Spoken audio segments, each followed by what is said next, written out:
Imagine strolling into your local pharmacy in the 1830s, complaining of a rather upset stomach, and walking out with a prescription for ketchup.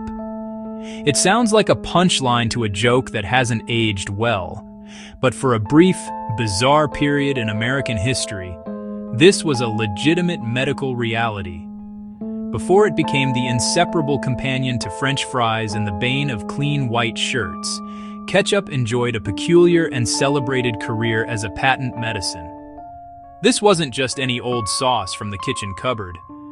This was a scientifically endorsed, doctor-approved elixir, a wonder drug squeezed not from a plastic bottle, but from the very heart of the humble tomato. The story begins not with a Heinz bottle, but with a man named Dr. John Cook Bennett, a figure of boundless energy and, shall we say, flexible credentials. In the 1830s, the tomato, once feared by many as the poisonous wolf peach, was undergoing a public relations makeover. He declared that tomatoes were a panacea, a cure-all for everything from diarrhea, indigestion, jaundice, rheumatism. The key, he proclaimed, was to concentrate the tomato's power into a convenient, shelf-stable form, a ketchup pill. This wasn't just a half-baked idea whispered in a back-alley apothecary. Dr. Bennett published articles in newspapers and medical journals, extolling the virtues of his tomato-based creations. He provided detailed recipes, transforming the common garden fruit into a concentrated paste that could be formed into pills. People, desperate for relief in an era when medicine was often more dangerous than the disease, were captivated. The idea that a simple, natural food could hold the key to robust health was incredibly appealing. It was a gentle, familiar alternative to the harsh purgatives and toxic mercury-based compounds that were the unfortunate standards of the day. Why did this seemingly absurd notion take root so firmly in the public imagination? You have to remember the context of the times. Medical science was still in its infancy, a chaotic landscape of competing theories and unproven remedies. The line between food and medicine was blurry. A tomato, with its vibrant red color and fresh, wholesome appeal, seemed like a perfectly plausible source of vitality. Dr. Bennett's medical endorsement, however questionable in hindsight, lent the whole enterprise an air of scientific legitimacy that was simply too good for a hopeful public to pass up.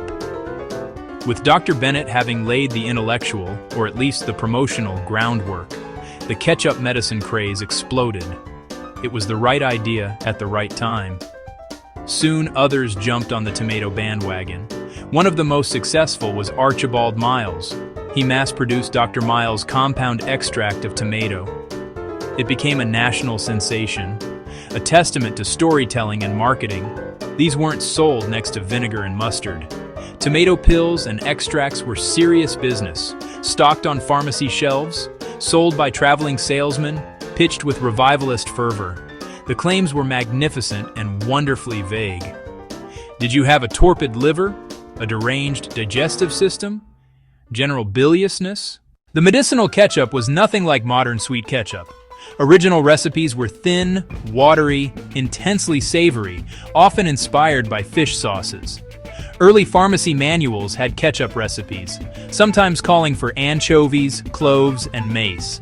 Some marketed it as a tomato tonic, claiming it could strengthen the heart and purify the blood.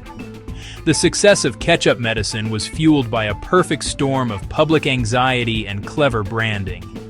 In an age before strict regulation, anyone could bottle a concoction, give it a fancy name, and sell it as a cure. The market was flooded with imitators and copycats, each trying to outdo the others with more elaborate claims and more scientific-sounding names. One particularly amusing fun fact is that some brands were advertised specifically for children, with parents assured the pleasant tomato syrup beat bitter tonics. Competitors engaged in fierce advertising wars, plastering newspapers with promises of miraculous recoveries. They understood their audience perfectly. The ketchup peddlers offered just that: affordable bottles, tasty syrup for kids, branding with robust families and serious-looking doctors, reinforcing trust and effectiveness. The problem? Quality control was non-existent. Many extracts had little tomato, often colored water with spices and red dye. Some added laxatives or other actives. Consumers bought colored water, bread pills, and lies under the tomato cure. The decline of the ketchup medicine craze was as swift as its rise. The turning point came not from a single scientific breakthrough, but from a gradual shift in public consciousness and eventually government oversight. As the 19th century progressed into the 20th, medicine professionalized. The demand for evidence, reproducible results, and standardized treatments grew louder. The charming but baseless claims of patent medicine hucksters started to look like outright quackery. Ketchup just couldn't stand up to scientific scrutiny. The final nail came with the Pure Food and Drug Act in 1906, creating federal standards for labeling and prohibiting false or misleading medical claims. Suddenly, you couldn't legally sell spiced tomato water as a cure for jaundice. Sellers had to prove claims or rebrand as food. The path of least resistance was obvious. Ketchup gracefully retired from the pharmacy and moved into the grocery store. Today, medicinal ketchup feels like a quaint, comical footnote. It shows how strange ideas capture imagination when wrapped in the language of health and endorsed by authority. People want simple solutions, tasty remedies, and trusted names.